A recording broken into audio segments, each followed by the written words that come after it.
Hey guys, welcome back to Black, White, and the Grays. I'm Kylie, and today I'm going to talk to you about kind of what we're growing for our personal use. I've talked a lot about our cut flower garden, I've talked a lot about what we're growing for market garden, but there's also a very personal part of this whole thing and why we grow what we grow and how we started market gardening and flower farming is because we originally started kind of homesteading, I guess. It's modern homesteading. I know serious homesteaders would scoff at us, but we started homesteading, and with that we grew a garden and it got bigger and bigger. And last year I kind of hit a tipping point where we were selling a lot of our produce, and then I ended up selling a lot of stuff I was growing for our personal family, and that is a line I'm not willing to cross anymore. I'm fine with growing enough produce for the market and maybe planting a little extra for our family to dip into, but I'm not fine with growing food for my family for a supply and dipping into that for the market, if that makes any sense.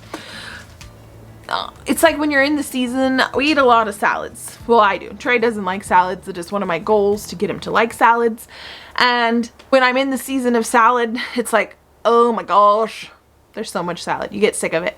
Now I'm in the season of, I haven't had a good salad in a good while, and I'm really getting a hankering for it.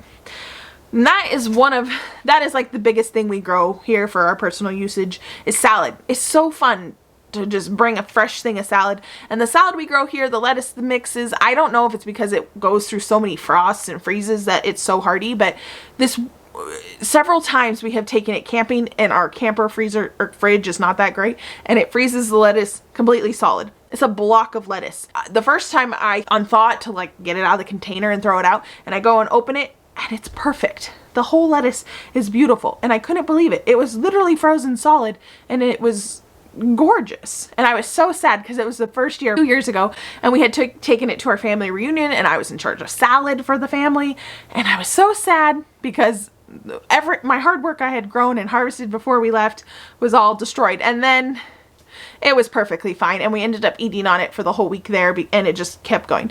Lettuce lasts incredibly long growing it yourself. I'm telling you, it's crazy. It'll last for, I think my sister said she had some in her fridge for like a month and a half or 2 months, and it was perfectly fine. It was just crazy. So we've had great success with lettuce, and it definitely is encouraging as a newbie. When you're a newbie gardener starting out, lettuce definitely is the way to go. Now it can go to seed faster if it gets hot, and it does, but here where we get cold at night, I just plant a little extra and I succession sow it, which means I keep planting it every couple weeks or at least once a month. And when one goes bad and starts to flower and bolt, you have the next round coming in that's just starting to get mature, and I can always keep it going through the season. So lettuce is like the thing we have to grow for the family. I love harvesting it, sending it home with company, or giving it to the family or the neighbors or whatever. I just love doing that. And greens in general, I love growing fresh greens, whether it's spinaches, kale's my favorite, or Swiss chard, which is not my favorite. I'm growing that not for personal usage, so just cut that out of the thing. Chard. Boo. I don't want to be a naysayer. You should grow all the greens because we can grow them here. You can grow them anywhere. Just try them. See what you like. You might like it. I do not like chard in anything. I don't like it in soups. I don't like it in salads. I don't like it in I don't like it in anything. I don't like chard, but it's beautiful and I will grow it for the market, but I do not like it myself. I do love kale. I love kale and all the things. Kale is my fave. Peas are a huge one. I love peas. I typically grow, this year I'm growing the Oregon giant pea for the market, but it's also my favorite pea, so I'll be really excited to put that up for myself and just eat fresh. I love that. We're gonna, after the fresh eating kind of stuff, green onions, the Parisian market carrots. You're gonna hear me talk about Parisian market carrots 75,000 times because they're my favorite carrot. They're these little tiny cute carrots that aren't great to store, but they're really great for fresh eating. I love them so much. And they're quick turnaround. Like a normal carrot can take, the Parisian market carrot is like 20 to 30 days less time for it to mature than a normal carrot. It's just great, which is another reason I love it. We will grow a ton of those for market and also a ton of those for ourselves because, hello, they're delicious. So besides the fresh eating stuff, we do have a lot of things that we will be growing for storage. Now, I am not an expert on storage. I am not the person to go to see how I store things, because to be honest with you, the only thing I've ever stored is onions.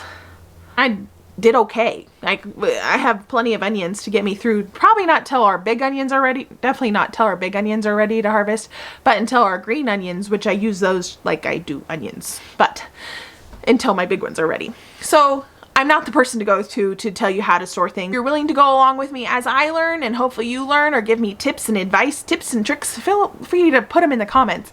But this year I am going to be concentrating on a lot of storage crops. I did last year as well. And I had a lot of failure with that. It was like the things I grew for market did really well, and then the things I grew for personal usages didn't do so hot. Cabbages, we just had all around failures with cabbages. I tried to grow so many cabbages. I think I killed like upwards of 500 starts. Yep. We did have some water issues, so I will blame half of them on that, and then the other half was just sheer neglect. I will let you know that. But keep in mind, I was running a 14,000 square foot market garden on my own. So that is my excuse. This year I'm going to put in the effort. To me, like, storage varieties and cabbages, even if they're not storage varieties, and onions that aren't storage varieties like Walla Wallas, they're not worth my time and my field space to grow for market, just because they take so long. Especially in our climate. Like, we have a very short growing season, and a cabbage takes my whole growing time. Like, you might be able to squeak in 2 rounds of harvest if you succession sow them like a few weeks apart, but even then it's only a couple weeks apart. It's just hard. So I don't grow any of those for market. I grow them for personal usage. It's 100% worth it for me to grow. And I'm not quitting on my cabbages. I'm going to get a cabbage harvest this year. I vow. I have a lot of vows. If you go through these last few videos, I vow to grow a lot of things.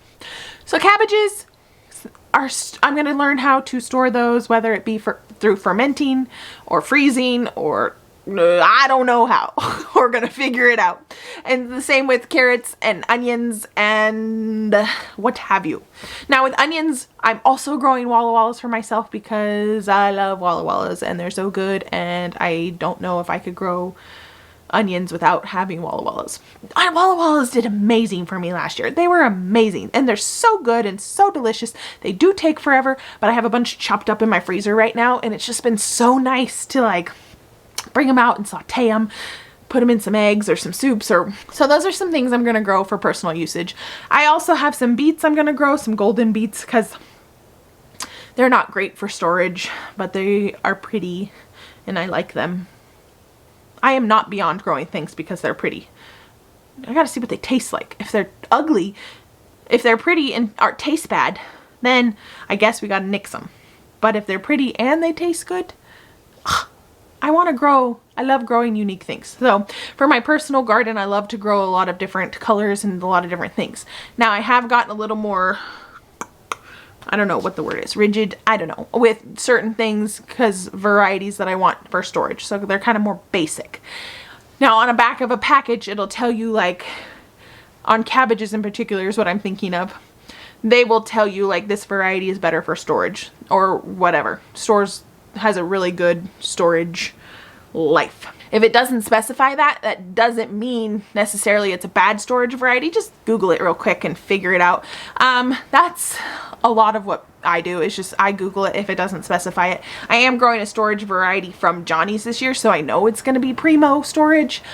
But in the years prior, I've just looked at the packages because there's plenty of like Baker Creek will tell you, or MI Gardener will say on their packages whether it's good for storage or not, typically. But if you just want to grow for fresh eating, you can just grow all the things out there, okay? Then we're also going to be growing some rutabagas and some turnips. Turnips are making the list because they want to grow here, not because I love them. They're one of those things. They grow great with hardly any work. And worst comes to worst, I can sell them. Hopefully. hopefully, I really need turnips to become like the it plant. Kale has been the it plant. It's kind of phasing out. Like last year people weren't impressed with kale. This year and last year beets were really popping, and I think their beets are popping again this year, so which is good for me. And we just need to keep cool crops, cool weather crops cool, you know, because it really suits me. So spread the word on the whole turnip trend.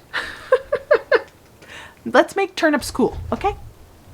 This is our personal greenhouse. It's we don't grow anything in here for sale, except for I take that back because I do plan on growing zinnias in here for cut flowers. But I also feel like zinnias are pretty selfish because I've been wanting to grow them for quite some time, and I grew some in here last year. I planted them late, and I grew some outside my greenhouse, also planted them late. I'm gonna not plant them so late this time. But in here I'm gonna grow, there's two different kinds of tomatoes. Last year we mainly grew indeterminate, and they ended up growing up. There's an indeterminate variety and determinate, right? Determinate and indeterminate. Determinate only grows a certain height and only produces so much fruit, and the indeterminate can keep going and going and growing and has an indeterminate amount of size and fruit that it will produce. So I grew those last year, and they were like climbing up the ceiling. Now mind you, back there is only like 5 feet tall, but still, and it was fine, but I wanted like them to stay at this level, so that way when we get frost, my tomatoes were getting frostbite on the top and staying good down below. But if I just had some lower tomatoes, I think it would just be better, and maybe they would grow faster. And also same with peppers. So in here we'll be growing some tomatoes and peppers and some flowers and probably a few other little random things like pumpkins on a stick, because I was obsessed with those last year and I planted them too late again. And now I know I'm going to plant them sooner, and we're going to get some pumpkins on a stick. They're just the cutest freaking things, and I just need some fun things that are just ridiculous. Something ridiculous to grow that doesn't make any sense, except for that I think it's really cool.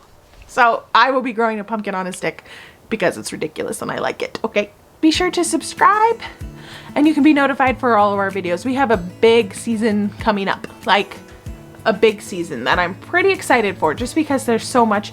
It's a bit nerve-wracking as well. Like, it can be intimidating to hire an employee for the first time. It can be intimidating to dive deep into the realm of cut flowers and market gardening, which we are doing this year, but exciting. And I am going to show the raw, real footage of it all, because I'd want to see this.